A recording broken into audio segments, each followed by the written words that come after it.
sepertinya ini ngerjain saya. Tapi saya cuma tahu adalah ikut aja, ya udah ikut. Mau jadi orang yang seperti dia, saya nggak ngerti. Saya belum di posisi dia, ya saya harus ikut. Saya mencari seorang leader yang mau saya ikut. Patokannya kalau saya gampang, dua hal. Satu, sudah pasti adalah dia harus lebih sukses dari saya. Betul dong? Kalau dia, sorry ngomong, masih biasa-biasa aja, ya bagaimana itu? Poin pertama adalah ya sudah pasti ikut. Dia ngomong apa saya harus ikut. Kenapa? Secara level saya masih di bawah dia jauh. Dia ngomong apa yang saya harus ikut. Kedua, saya mau ikut orang ini, mau jadikan dia menjadi satu contoh. Yang kedua adalah apa? Ya tadi disiplin. Dia harus lakukan semua hal dengan buat dulu. Dua poin ini. Saya nggak tahu Bapak Ibu punya gambaran orang yang Bapak Ibu mau target, mau jadikan, yang Bapak Ibu idolakan, itu siapa? Saya nggak tahu. Tapi Bapak Ibu yang cari sendiri.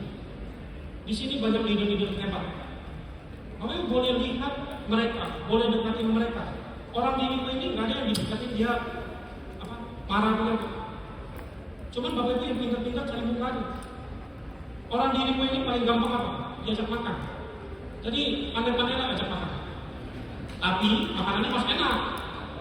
Oke ya? Ya tepuk tangan dulu untuk kita ya. Ya. Jadi kalau kita bicara tadi mengikuti, berbicara tentang mengikuti menjadi murid Bapak Ibu. Saya waktu gabung di Riway mulai dari Diamond juga. Saya cuma punya lingkungan adalah ya sebatas leader saya, dari upline saya, sebatas itu. Kenapa? Nggak berani lompat ke yang leader di atasnya lagi. Tahu diri, peringkat belum tinggi. Betul kan? Diamond One Star berkumpul sama Diamond One Star terus. Akhirnya apa? Pemikiran saya ya di antara Diamond dan One Star itu terus. Waktu saya mau coba naik ke yang lebih tinggi, saya akhirnya bisa dapat satu kesempatan untuk lebih dekat dengan top leader saya, yaitu adalah tim Super Pegas 3 Adolin. Saya mulai mengincar. Mengincar beliau, bukan mengincar dalam arti mau ngapain. Saya lihat apa yang beliau buat, apa yang beliau lakukan, apa yang beliau kerjakan, saya coba ikuti 100%. Paling pertama, paling gampang bagaimana? Tapi juga yang paling susah menurut saya. Gampang ngomong, susah dilakukan. Itu apa? Bangun pagi. Bapak Ibu, kalau suruh anak muda bangun pagi, paling susah. Betul? Menurut saya jam 8 sudah pagi. Menurut saya, jam 8 pagi? Ya. Tapi menurut beliau, jam 8 itu masih. Sehingga akhirnya setiap kali saya dapat kesempatan untuk bisa satu kamar sama beliau, saya belajar dari pagi.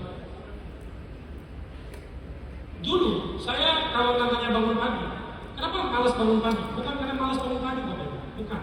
Tapi saya pikir kalau setelah saya bangun pagi, kalau nggak buat apa-apa, ngapain? Jadi akhirnya tidur lagi. Salah nggak? Nah, pembelaan diri bilang tidak salah. Pembelaan diri, oke? Nah, pada saat saya mau menjadi seperti beliau, saya lihat apa yang beliau lakukan. Ternyata pada saat beliau bangun pagi, banyak aktivitas kerjaan dan yang bisa beliau buat. Entah telepon, entah apa, entah schedule, entah buat apa, dengan banyak hal. Saya sempat tanya beliau, kok bisa sih bangun dengan segala persiapan seperti ini? Beliau bilang gampang. Kalau kamu punya tujuan, kamu bisa lakukan itu. Secara langsung, tapi saya selama ini gak punya tujuan. Betul kan? Beliau ngomong sama saya simpel aja, karena seperti itu.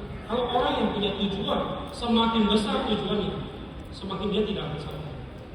So dari situ saya dapat gambaran. Berarti saya mau jadi beliau, yang mungkin sekarang belum 100%, tapi minimal mendekati adalah. Nah, kalau kita selalu dekat sama orang-orang yang seperti ini, sifat kita akan tertarik. Kebiasaan yang baik kita pun juga akan tertarik seperti beliau. Nah, kalau kita bicara tadi sosok Pak Doni, Bapak Ibu, menurut Bapak Ibu, Pak Doni ini garam, Kok nggak ada yang jawab? Takut. Kalau lihat mukanya sepertinya, wah ini mukanya garang gitu ya. Sepertinya leader ini punya image. Kalau kita bicara deskripsi, leader yang powerful, betul? Leader yang kalau bilang iya, iya, kalau bilang enggak. Tapi ada satu kejadian waktu itu saya lihat beliau punya, saya dapat satu pembelajaran. Kejadian ini kira-kira ceritanya begini. Waktu itu beliau perintahkan atur bahasa ke kami. Kita akan set satu regional meeting di satu tempat dalam waktu beberapa bulan ini. Dalam waktu 3 bulan kita akan ciptakan star ke atas, 1 star ke atas kita akan meeting di satu tempat. Oke? Kami dengan komando beliau, kami sikap ke bawah, kita ngomong, dan diaturlah. Yang kami jual apa? Yang kami jual bukan meetingnya, bukan. Yang kami jual adalah waktu itu resortnya. Karena tempat yang kami mau meeting itu adalah di satu villa, di villa yang resortnya bagus banget. Oke. Jadi waktu itu kan saya di posisi yang belum begitu ngerti. Saya juga jual ke tim, jual ke yang lain adalah tentang resort. Kamu kalau capai 1 star, kamu akan pergi ikut regional meeting di villa ini, resort ini. Oh bagus, gini. Oke. Ya itu yang saya jual. Dan beberapa dari kami banyak yang sudah lakukan dan seperti itu. Tiba-tiba 1 minggu atau 2 minggu sebelumnya, sebelum hari H acara, beliau panggil kami. Tiba-tiba bilang sama kami, kita punya regional meeting yang ada di sana berdasarkan arahan perusahaan dari perusahaan Datuk Minimum, yaitu vice president perusahaan, bilang digeser aja ke kota ini. Bapak Ibu, bagaimana mau respon Pak Doni? Saya langsung terdiam. Dari villa resort yang keren tiba-tiba pindah ke kota Pekanbaru. Langsung saya nggak tahu ngomong apa. Kayaknya dunianya bertolak belakang. Dari yang satu view-nya bagus, karena yang kami jual itu tiba-tiba pergi ke kota yang sepertinya pemandangan kurang. Sorry Bapak Ibu yang dari Pekanbaru, bukan ngomongin ya. Tapi memang apa adanya ya. Tapi waktu itu saya nggak bisa berkata apa-apa. Beliau bilang arahan perusahaan seperti ini, kita buat. Kami nggak tahu mau ngomong apa, dalam hati banyak ngomong. Tapi saya cuma bilang, oke. Saya telepon beberapa leader saya yang kualifikasi, saya bilang ini ada pergeseran begini. Dan lucunya, semuanya begitu. Jadi pada saat itu, saya dapat satu tambahan pelajaran. Yaitu apa? Sosok leader yang saya anggap sudah seperti itu, sudah sehebat itu, ternyata beliau juga mengikuti orang lain lagi. Yaitu siapa? Yang lebih hebat lagi menurut beliau. Saya belum pernah berurusan langsung dengan Datuk ini. Saya tahu banyak orang cerita tentang beliau, bagaimana. Tapi saya cukup melihat orang yang saya respect, top leader saya, pun bisa tiba-tiba berubah keputusan hanya karena mau ikut beliau. Sudah pasti orang ini lebih hebat lagi. Betul kan? So dari situ kita dapat satu gambaran penting, yaitu adalah seorang pemimpin juga adalah seorang pemimpin. Kita menjadi pemimpin untuk di tim kita juga menjadi pengikut dalam leader kita. Oke. Nah itulah berbicara tentang disiplin. Tapi kalau berbicara tentang menciptakan tim yang solid, tim yang kuat, apakah cukup itu aja? Ini adalah yang poin paling besar dan paling pertama yang harus kita punya. Tapi dia punya beberapa poin berikutnya, yaitu adalah poin kedua, komitmen. Komitmen ini adalah bukan sesuatu yang menurut saya diucapkan, tapi lebih kepada berjanji ke diri sendiri. Berjanjilah ke diri sendiri. Kita bilang sama tim kita bilang sama keluarga kita, sama istri kita, ke suami kita, ke orang tua kita. Saya akan kerja keras dirimu, kasih saya waktu 3 tahun. Tapi habis itu apa yang kita pilih? Inilah yang namanya komitmen. Lebih kepada berjanji ke diri sendiri. Apakah Bapak itu benar-benar melakukan hal itu atau tidak? Pada saat kita dengar pembicaraan pertama, tadi Pak Hasim cerita banyak hal. Bapak Ibu termotivasi, Bapak Ibu tulis, catat, saya mau berubah, saya mau begini, saya mau begini, saya mau begini. Tapi setelah catat, tadi break, break, istirahat ke toilet, ada yang sudah berubah. Tandanya Bapak Ibu tidak berkomitmen ke diri Bapak Ibu. Ini adalah satu hal juga yang simpel tapi sangat penting. Kalau sebelumnya Bapak Ibu tidak seperti itu, tidak apa-apa, karena waktu itu belum dapat materi. Tapi sekarang kita sudah dapat satu strategi, satu cara, yaitu adalah kita mau komitmen. Komitmen kepada diri sendiri. Saya mau fight ini, saya akan buat sampai jadi. Saya berjanji sama diri saya mau begini, ya saya akan buat sampai jadi. Nah, berbicara tentang komitmen, ada satu leader yang saya sangat salut sama beliau. Saya juga dulu nggak begitu sering berurusan sama beliau, tapi baru-baru ini saya mencoba dekat sama beliau. Kenapa? Ya karena tadi poin pertama tadi, yaitu adalah kita yang mendekatkan dia. Beliau sudah punya posisi yang juga sangat tinggi di hidup. Saya dengar cerita beliau, yaitu adalah saya sempat satu meja pada saat tahun 2020 Januari. Itu adalah peringkat kami sama-sama tim Elite Phoenix. Saya merasa, wah, bisa satu panggung, satu meja sama beliau, peringkat kami sama. Tahu-taunya, bulan depannya, beliau jadi Pegasus. Bulan depannya, yaitu adalah di Februari 2020. Maret 2020 kita tahu, ada kejadian yaitu adalah COVID. Betul? Pandemi. Banyak orang merasa bahwa rem dulu, slow dulu, nanti dulu. Termasuk saya waktu itu juga merasa gak usah gas lah, nanti aja lah. Kenapa? Bukan gak mau, situasi tidak memungkinkan. Lagi-lagi pembelaan diri sendiri. Oke. Tapi leader ini kami gak pernah ketemu lagi waktu COVID.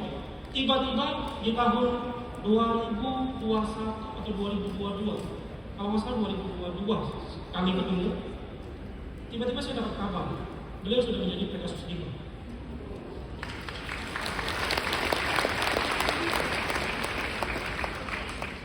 Saya coba pelajari, apa yang membuat beliau sampai seniat itu, segila itu saya bilang.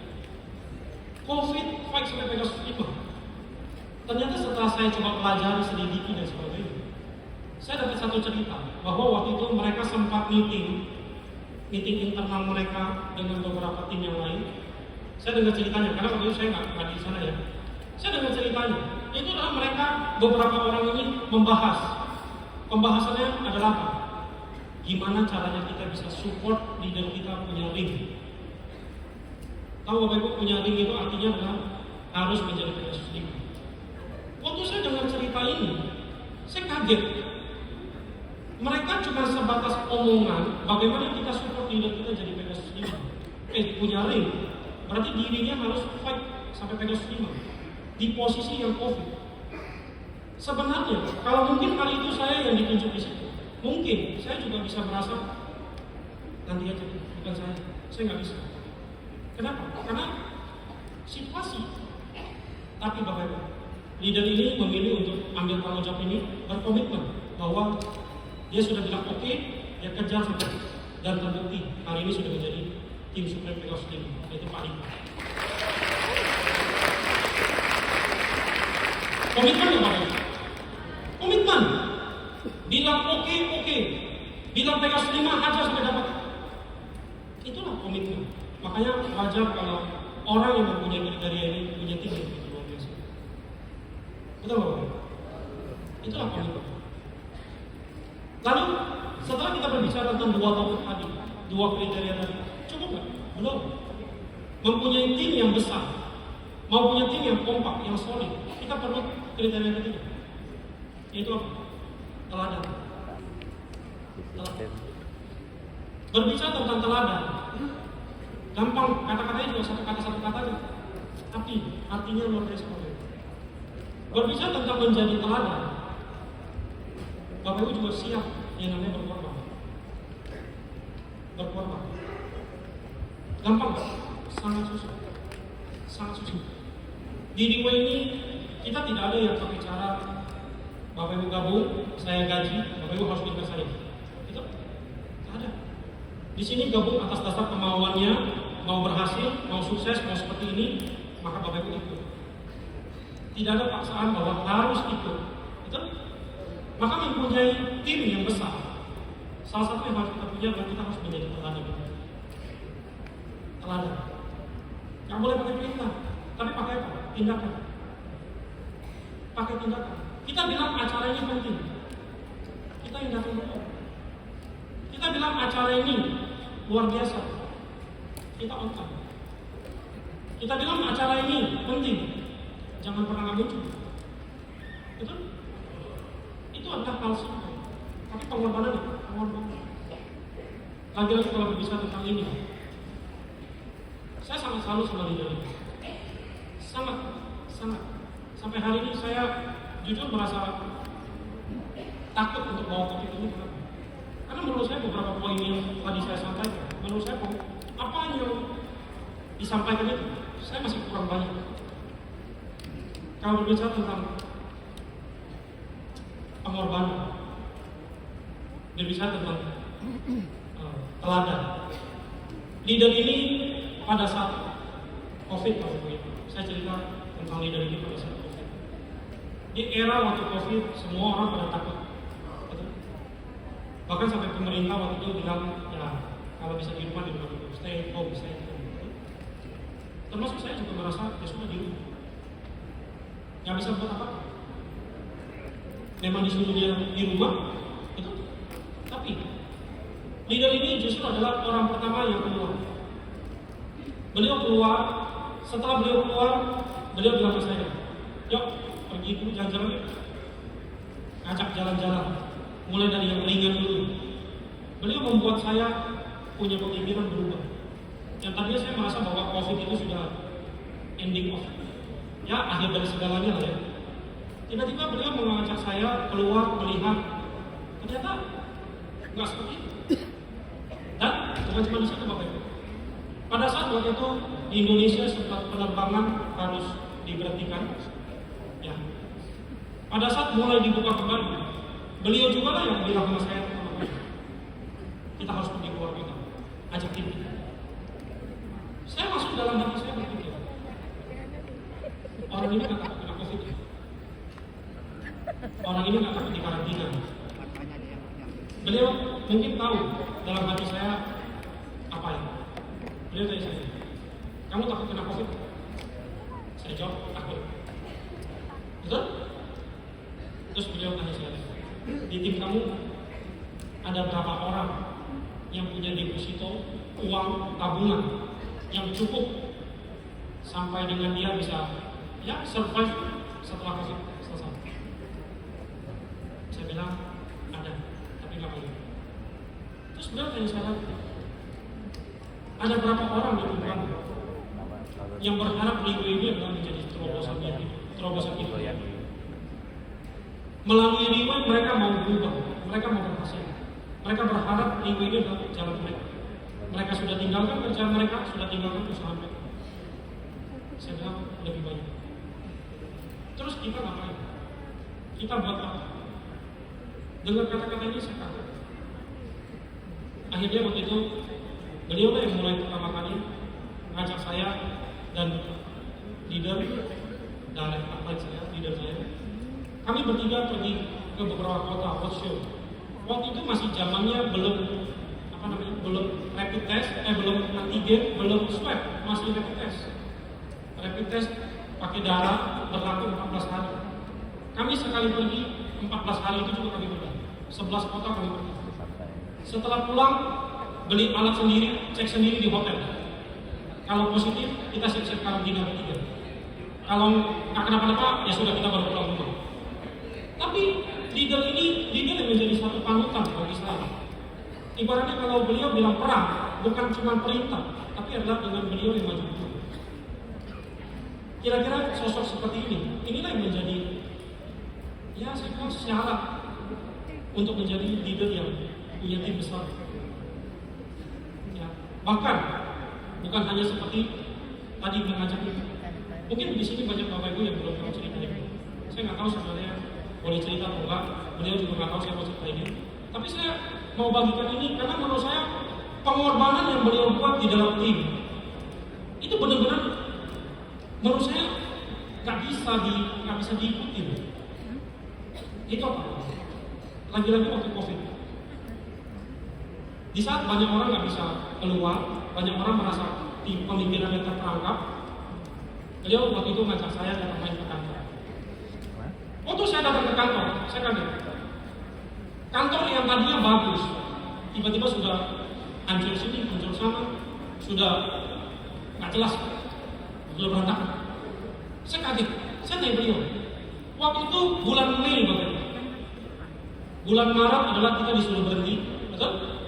Bulan Mei saya dipanggil ke kantor untuk datang ke kantor dan lihat semua sudah berantakan, sudah bongkar sini lah, udah apa. Saya tanya beliau, ini ngapain Pak? Dia bilang mau renovasi kantor. Saya bilang, jangan saya, ini gila. Orang waktu di bulan itu adalah safe post, betul? Kalau perlu jangan ada pengeluaran sama sekali, karena kita waktu itu nggak tahu ini berapa lama. Tapi beliau justru adalah renovasi kantor yang mungkin Bapak Ibu nggak tahu cerita ini, tapi saya ceritakan. Sebenarnya harusnya beliau renovasi itu adalah rumah harusnya adalah renovasi rumah yang beliau impikan. Beliau pengen bangun rumah, beliau punya alokasi itu adalah untuk bangun rumah itu. Tapi ternyata alokasi dana untuk renovasi rumah itu justru adalah dipakai untuk renovasi kantor.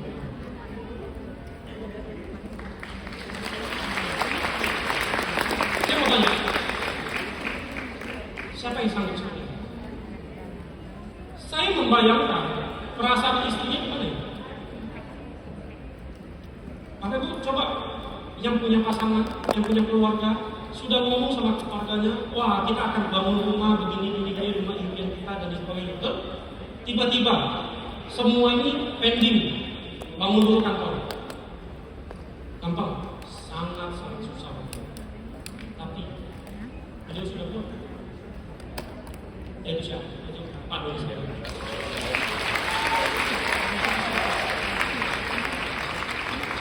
Bisa menunda keinginannya sendiri untuk tim. Saya bilang ini benar-benar nggak gampang. Tapi inilah yang harus kita lakukan, pengorbanan. Kenapa? Teladan. Jadilah teladan. Bukan dengan kata-kata, tapi adalah dengan perbuatan. Satu lagi, yaitu adalah peduli. Berbicara tentang peduli, banyak hal. Salah satunya berjiwa besar. Kita punya tim banyak. Kita punya tim dari berbagai kota, dari berbagai suku. Semuanya bisa ikut kita. Tidak bisa. Dalam arti ikut sifat kita bisa. Tidak bisa. Jangan karena orang ini enak ngomongin, ya kita berteman sama dia. Tahu-tahu ketemu yang kayaknya kita nggak suka, kita nggak mau sama dia. Mana bisa Bapak?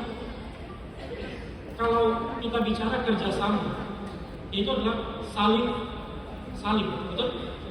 Kalau kita bicara tentang peduli, jangan membuat, bisa dibilang kita mau bikin orang ini nyaman sama kita.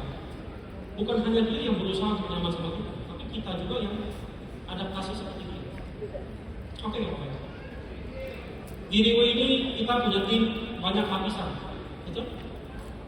Punya dari sponsor, ini punya A lagi, punya B lagi, punya C lagi, punya D lagi, punya E lagi.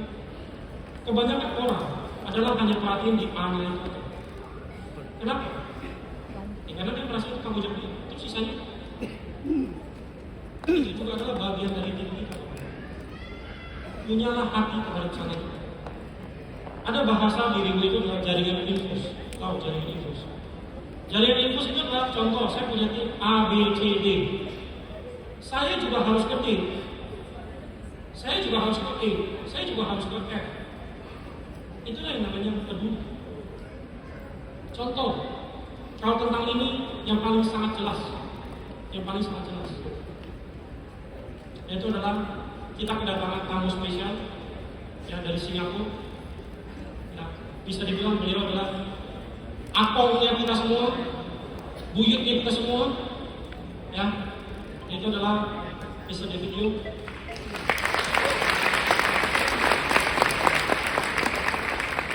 Tadi pada saat break, saya satu meja sama beliau. Beliau tanya, tadi kalian itu ngomong apa? Saya mau ketawa tapi nggak berani juga kan. Tapi saya tanya, kalau nggak ngerti ngapain datang? Boleh ngomong apa? Contoh, Bapak Ibu misalnya, Liwe ada bikin acara di India, Bapak Ibu datang nggak? Belum tentu, nggak ngerti kok. Betul.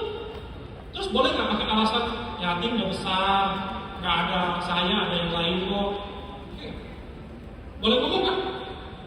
Tapi beliau pun tetap datang, padahal nggak ngerti sama sekali. Nah, saya lagi beritahu bisa deh. Sama siapa lagi Bapak Ibu? Sama satu orang ini lagi. Leader ini dari awal saya join diri, bahkan sebelum saya join diri, waktu dalam masa proses untuk belajar ini, saya sudah sering dapat cerita tentang beliau. Sudah tahu bahwa orang ini bisa dibilang ibaratnya saya itu masih satu tangga, beliau ini sudah di tangga yang ke-100. Baru satu tangga, beliau sudah yang ke-100. Kata mau ngomong apa saya sama dia. Saya tahunya selalu diceritakan bahwa Liwe ada 8 tim, dan tim ini namanya tim 37. Beliau adalah yang menciptakan tim 37, bisa dibilang terbesar seluruh di Indonesia. Menurut Bapak Ibu adalah yang baru join atau baru datang, baru mempelajari. Gambaran Bapak Ibu terhadap orang ini bagaimana? Jauh sekali. Saya begitu. Bisa dibilang saya nggak pernah semeja, bahkan nyapa ya ada, cuma ngobrol, interaksi nggak pernah sama sekali. Interaksi pertama saya kemarin, saya sangat tahu beliau sangat hebat, sangat luar biasa. Punya tim yang saya bilang bukan antar kota, antar negara, bahkan antar benua, antar benua. Kenapa? Semalam saya baru dengar ceritanya, bahkan sudah punya tim yang bahkan sudah sampai menjadi Pegasus ya. Eropa ada, Amerika ada, Brasil ada, Asia nggak usah hitung lagi. Tapi saya sangat respect, sangat salut sama tipe orang itu. Beliau yang sudah punya dengan kesibukan yang begitu luar biasa. Semalam kami ketemu, beliau bisa care sama saya, sama kami pembicara. Tanya kami, kalian punya kesusahan di mana? Saya sharing, saya kasih tahu masukan ini. Bahkan bukan hanya sebatas itu. Tentang persoalan kita dirinya, kita punya tim berapa, mau bawa berapa orang, dan berapa banyak yang hadir. Semua beliau tahu. Kalau orang yang sudah punya kesibukan dan punya tadi saya katakan kedisiplinan, kepedulian sampai seperti itu sampai hari ini, sangat pantas kalau beliau punya tim yang sangat luar biasa. Itu adalah tidak lain kita punya top leader tim Survei 9 tim lain Pak Juri. So di sini kita dapat satu gambaran menjadi pemimpin yang hebat. Itu adalah contoh-contohnya sudah ada. Mereka bisa menjadi pemimpin yang luar biasa. Itu adalah karena mereka punya beberapa kriteria tadi. Mereka punya satu gambaran, yaitu adalah terus. Sampai akhirnya kita buat sampai kita nggak sadar kalau tim kita sudah sebanyak itu. Inilah gambaran yang saya lihat. Ada seorang ahli bedah kosmetik, dan ternyata beliau adalah seorang penulis buku juga di Amerika. Beliau pernah mengatakan bahwa sebenarnya satu kebiasaan itu bisa dibangun dengan waktu 21 hari. 21 hari. Satu kebiasaan itu bisa dibangun dengan 21 hari. Jadi pada saat saya baca tentang teori itu, saya coba praktek dalam hal apa? Banyak hal yang kita mau bangun. Itu apa? Paling gampang tadi saya bilang, bangun pagi. Ya kan? Ada orang yang bangun pagi, buka alarm sudah jam 7, dia bikin snooze. Dia bikin snooze per 5 menit selama 10 kali. Ada? Yang tahu-tahu ini mungkin. Jadi jam 7 bangun dia snooze satu kali. Bunyi lagi snooze lagi. Bunyi lagi snooze lagi. Ujung-ujungnya dia bangun juga jam 8. Itu kan? Ya kalau 7 ke 8 saya bilang masih oke lah. Ada yang bahkan sudah jam 10 dia snooze lagi sampai jam 11. Ya nggak pakai. So kita mau bangun satu kebiasaan, katanya adalah 21 hari. Dimulai dari pagi, hari pertama. Mau bangun pagi, oke? Pasang alarm jam 8. Waktu dia bunyi, matikan langsung bangun. Jangan ada di kasur lagi. Kalau masih di kasur, ya bakal berubah. Kita mau bangun kebiasaan apa lagi? Makan sehat. Mulailah dari situ. Mau bangun kebiasaan apa lagi? Belajar marketing plan. Oke nggak? Belajar dari hari pertama, hari kedua, hari ketiga. Bapak Ibu setelah lewati 21 hari, Bapak Ibu sudah terbiasa.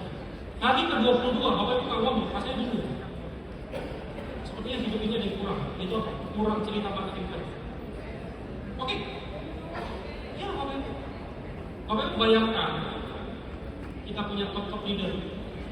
Mereka sharing, bahkan sampai mungkin menurut saya, tiba-tiba dipanggil punya tahu dia mau ngomong apa. Kenapa? Hari-harinya dia lakukan dengan begitu. Lebih lagi daripada 21 hari. Sehingga itu menjadi satu kebiasaan yang sudah terlaksana. So, jadi kalau kita berbicara tentang membuat satu tim yang kompak, membuat satu tim yang solid, poinnya adalah tadi. Saya harap disiplinkanlah. Kapan? Saat ini, mulai sekarang, bukan besok, lusa, tunggu lebaran, tunggu tahun baru. Nggak ada gunanya. Mau berubah adalah saat ini, sekarang. Makanya kalau Bapak Ibu bilang mau berubah, jangan tunggu. Bapak Ibu sudah tulis, sudah catat apa yang membuat Bapak Ibu termotivasi, apa yang membuat Bapak Ibu mau berubah. Lakukan itu terus sampai menjadi satu kebiasaan. Saya yakin kalau Bapak Ibu punya satu prinsip seperti ini, pembicara berikutnya akan sampaikan apa, Bapak Ibu akan dapat 100% manfaat. Karena Bapak Ibu lakukan itu dengan 100%. Nah terakhir, ada satu penutup yang akan saya sampaikan. Ini adalah berasal dari satu quote dari seseorang yang sangat terkenal di dunia ini, yaitu adalah pendiri negara Amerika. Tahu? Presiden pertama Amerika, yaitu adalah siapa? George Washington. Ternyata George Washington ini pernah ada satu quote yang saya waktu baca saya merinding. Beliau mengatakan seperti ini. Bisa dibaca? Bisa diartikan? Kurang lebih kalau dibaca, ya disiplin is the soul of the army. It makes small numbers formidable. Procures success to the weak, esteem to the old. Apa maksudnya? Kalau dia artikan dalam bahasa Indonesia, kurang lebih adalah disiplin itu adalah, beliau bilang, disiplin itu adalah jiwanya seorang militer, seorang pasukan. Disiplin itu bisa membuat angka yang kecil menjadi tidak terkalahkan. Itu juga bisa mendatangkan kesuksesan untuk orang yang lemah dan penghargaan untuk semua orang. So dari situ saya dapat satu gambaran bahwa terpenting dalam kita membangun tim itu adalah disiplin. Boleh kita disiplin mulai sekarang ini, Bapak Ibu? Boleh kita disiplin mulai sekarang, Bapak Ibu?